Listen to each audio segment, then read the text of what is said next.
one of the most important painters and architects in the Renaissance, a cultured ladies' man with a sad past.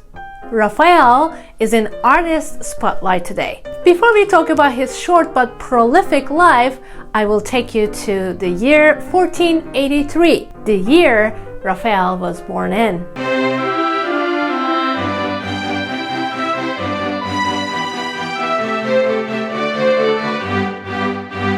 On July 20, 1483, John of Denmark is crowned King of Norway. On August 15, the Sistine Chapel opens in Apostolic Palace in Rome. On September 3rd, a tragic thing happened. The uncrowned 12-year-old Edward V of England and his 10-year-old brother Richard, Duke of York, are perhaps murdered this night in the Tower of London. The rumor was their father, King Edward IV, had them murdered not to lose his throne. On April 6, 1483, Raffaello Sanzio da Urbino, or as we know him, Raphael, was born in Urbino, Italy.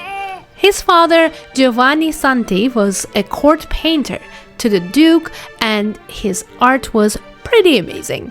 So Raphael grew up in a very cultured, artistic environment. This is where his charm and well manners come from. Raphael's mother, Magia di Battista Ciarla, was a merchant's daughter. Raphael's childhood includes several traumas, like every other master artist's. According to the records, Raphael had a brother who died when Raphael was 2. When Raphael was only 8 years old, his mother and his baby sister died within 3 weeks of each other. The following year, his father remarried to Bernardina, a goldsmith's daughter. But just 2 years later, when Raphael was 11 years old, he also lost his father, who he always looked up to. At that moment, Bernardina was pregnant to Raphael's half-sister. Orphaned at 11, Raphael was entrusted to his uncle Bartolomeo, a priest. Together with his stepmother, he managed his father's workshop. And he did a great job. During this time, modern historians agree that Raphael worked at least as an assistant for a very famous artist then, Pietro Perugino, from maybe 1500s. Their style was very close. And besides, their techniques were very similar too. For example,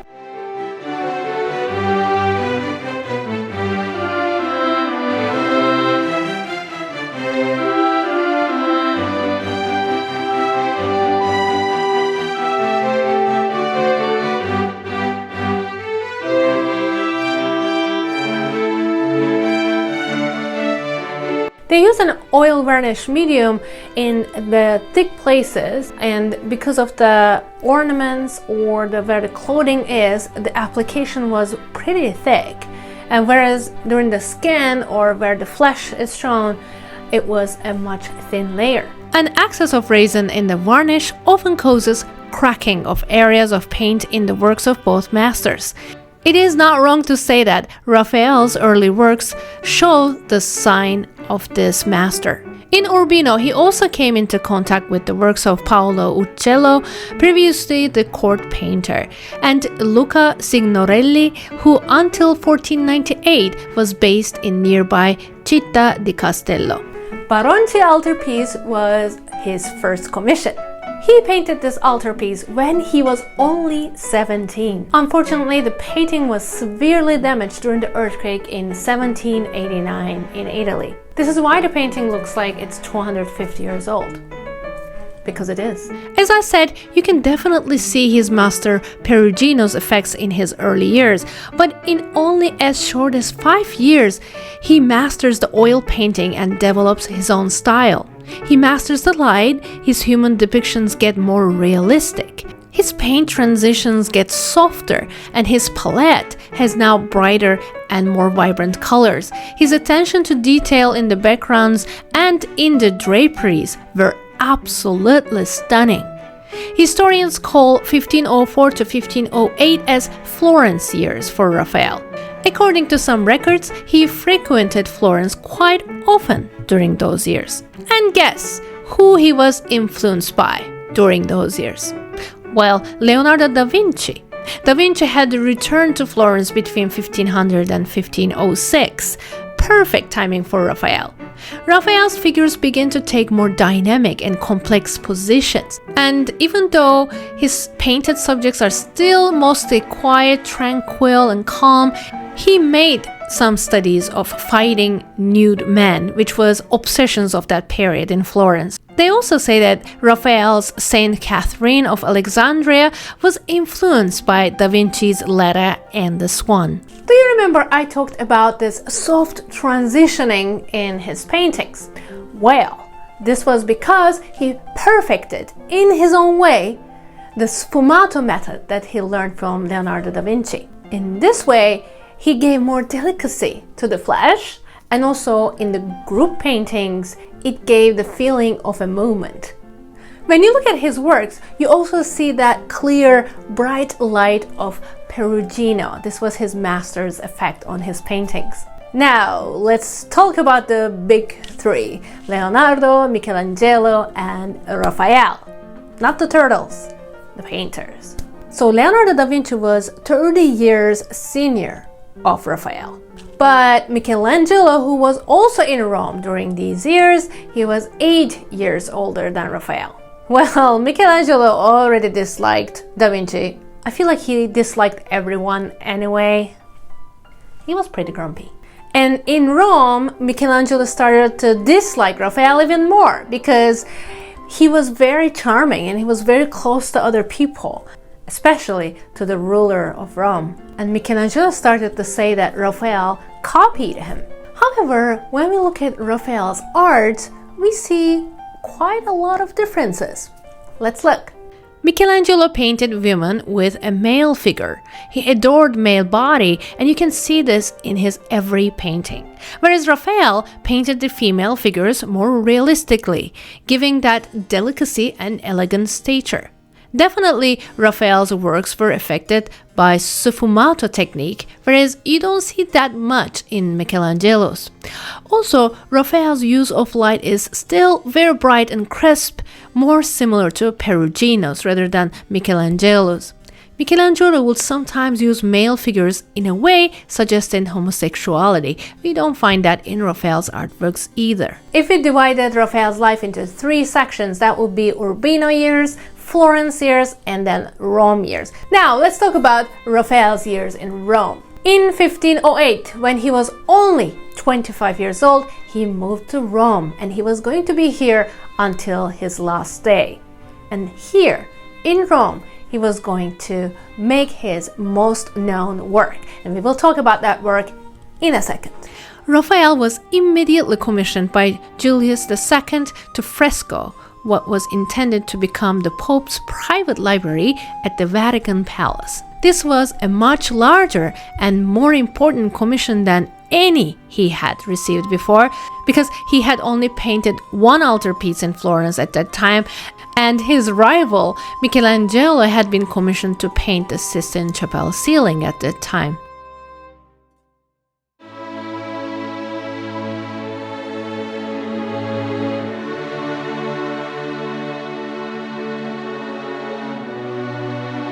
Stanze, or Raphael rooms, are known as his greatest masterpiece. These rooms included the School of Athens, the Parnassus, and the Disputa. Raphael was then given further rooms to paint, displacing other artists, including Perugino, which was his master, and Signorelli. He completed a sequence of 3 rooms, each with paintings on each wall and often the ceilings too, increasingly leaving the work of painting from his detailed drawings to the large and skilled workshop team he had acquired.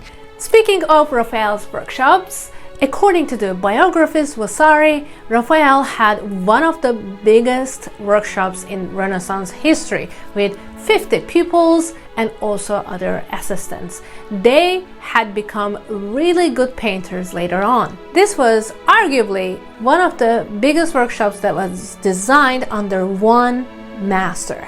And this is actually one of the reasons why he created so many artworks in only 37 years. And he was a good teacher. Vasari emphasizes that Raphael ran a very harmonious and efficient workshop and had extraordinary skill in smoothing over troubles and arguments with both patrons and his assistants, a contrast with the stormy pattern of Michelangelo's relationship with both. During the painting of these Raphael rooms, Raphael was clearly influenced by the Sistine Chapel painting of Michelangelo. Vasari says Bramante let Raphael in secretly to Sistine Chapel because he was not allowed to go in. Where do you see this influence? For example, if you look at Raphael's work, the School of Athens, you see Heraclitus. Heraclitus is exact copy of Michelangelo. We will talk about this later, but the way Michelangelo sits in that painting is an exact copy of Ignudi and Sibyl's of Sistine Chapel painting of Michelangelo. Raphael was great at creating his own style after observing others. Michelangelo accused Raphael of plagiarism and years after Raphael's death complained in a letter that everything he knew about art he got from me. What an angry man! He needs to chill. The School of Athens is shown as one of the best paintings in High Renaissance. This is a fresco, meaning a technique of mural painting executed upon freshly laid, which is wet, lime plaster. So this fresco represents philosophy. The painting is notable for its accurate perspective projection, which Raphael learned from Leonardo da Vinci, who is actually at the central figure, as you can see, of this painting representing Plato. So the rebirth of ancient Greek philosophy and culture in Europe, along with Raphael's work, were inspired by Leonardo's individual pursuits in theater, engineering, optics, geometry, physiology, anatomy, history, architecture, and art. This work has long been seen as Raphael's masterpiece and the perfect embodiment of the classical spirit of the Renaissance. When you look closely at this painting, you see that people are kind of looking like some famous painters. Yep, you're right. Raphael depicted master philosophers as these famous painters of his years. Let's see who is who. And some of them, actually, we don't know.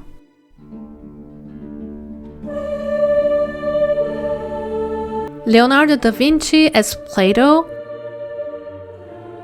and Michelangelo as Heraclitus. You also see here Bramante as Euclid, Zoroaster, Ptolemy, Raphael as Apelles, Aristotle, Anaximander, Pythagoras, Archimedes, Aeschines, Socrates, Diogenes, Alcibiades, Antisthenes, Zeno of Citium, Parmenides, Averroes, Epicurus or Democritus, and Carneades. After I saw this, I started to think why Raphael chose Michelangelo as Heraclitus and chose Da Vinci for Plato. And then I did some research.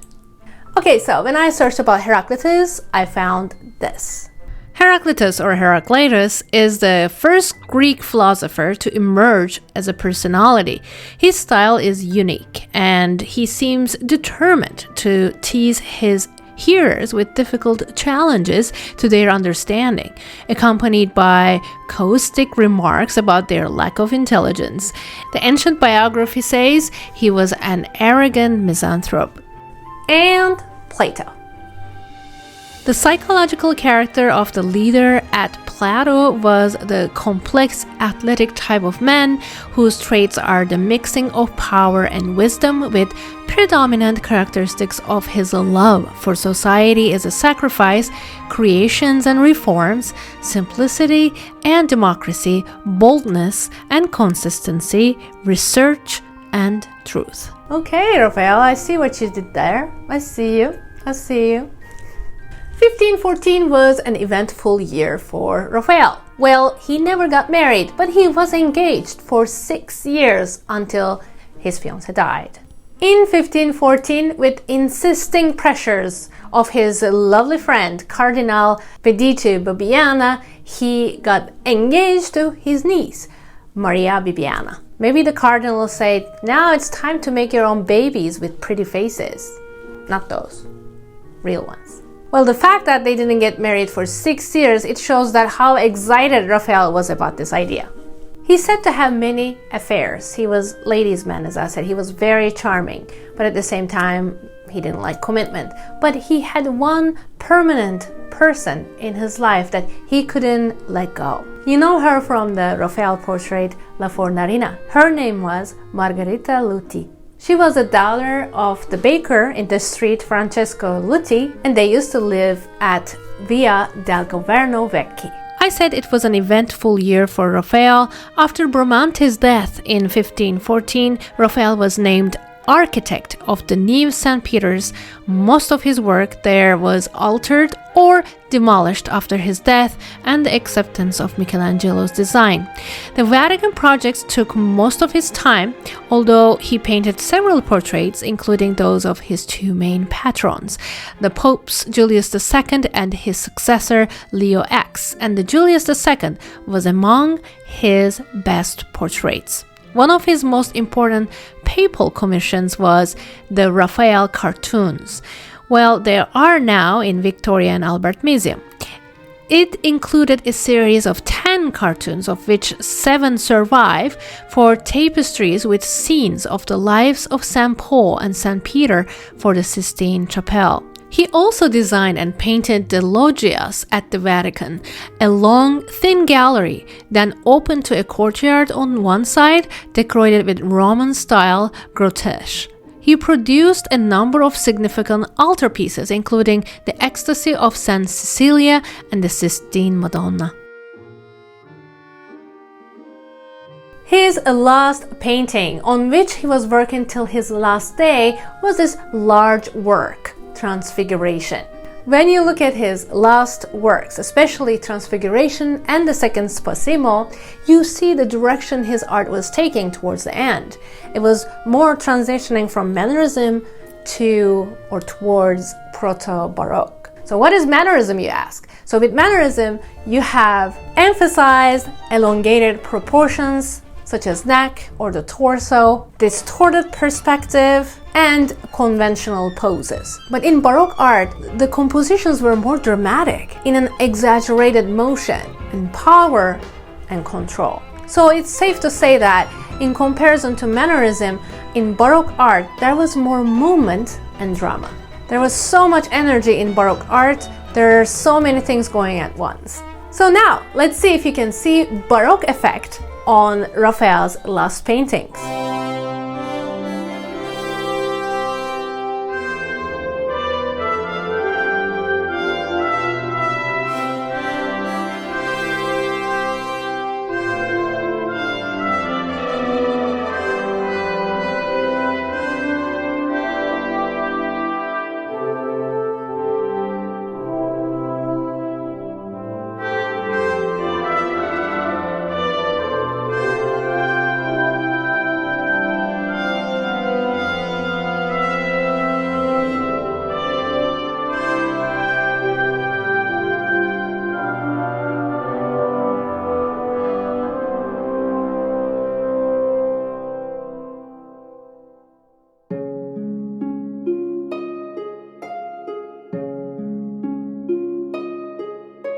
This painting, Transfiguration, is unfortunately unfinished because on March 20th, 1520, he fell really ill, all of a sudden. He had high fever and all the doctor's efforts were in vain. His temperature was not going down.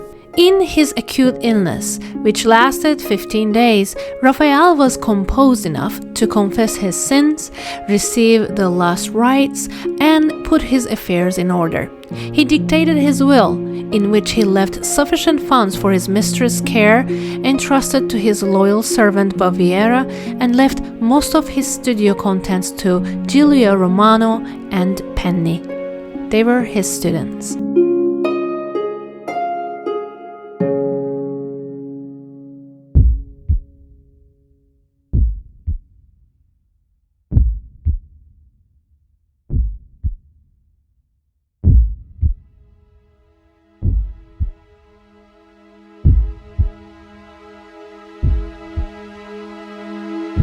He died on April 6, 1520, on Good Friday, and possibly it was his 37th birthday.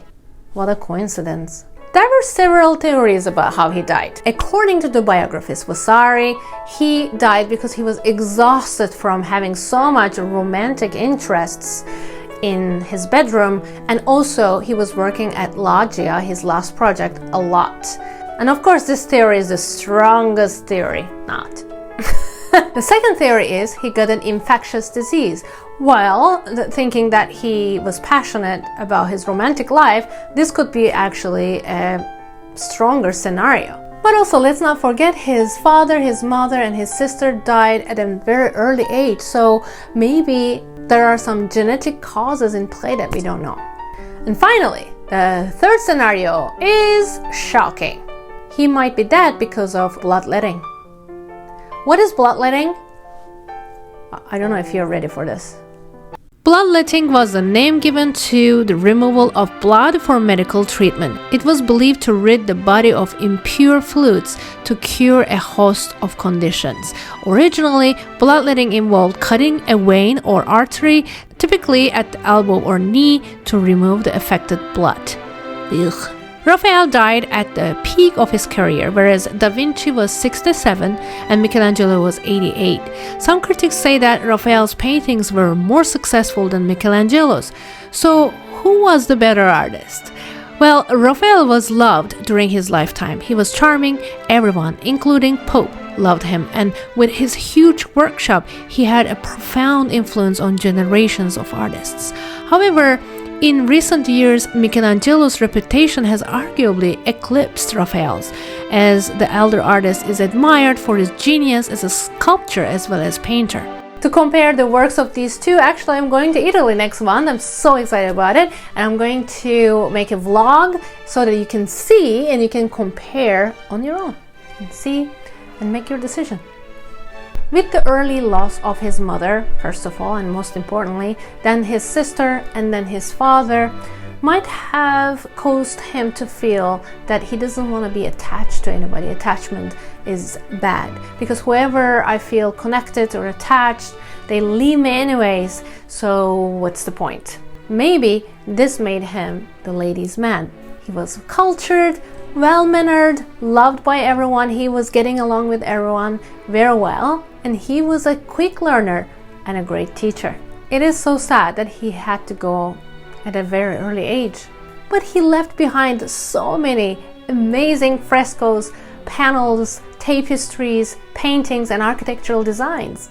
Most importantly, through his students, he went over his borders, and his legend actually crossed the borders and went to other countries in Europe, and his art style was everywhere now. It looks like his biggest support was his father first, and then his master, the first master, Perugino. And since he was getting along with everyone very well and he had a charming personality, I think he didn't have any problem finding any support mechanism. Well, if you want to learn about Michelangelo, who had the opposite personality but a very similar fate in Renaissance art, you can always watch this video right here. It is full of interesting facts. I'll see you there.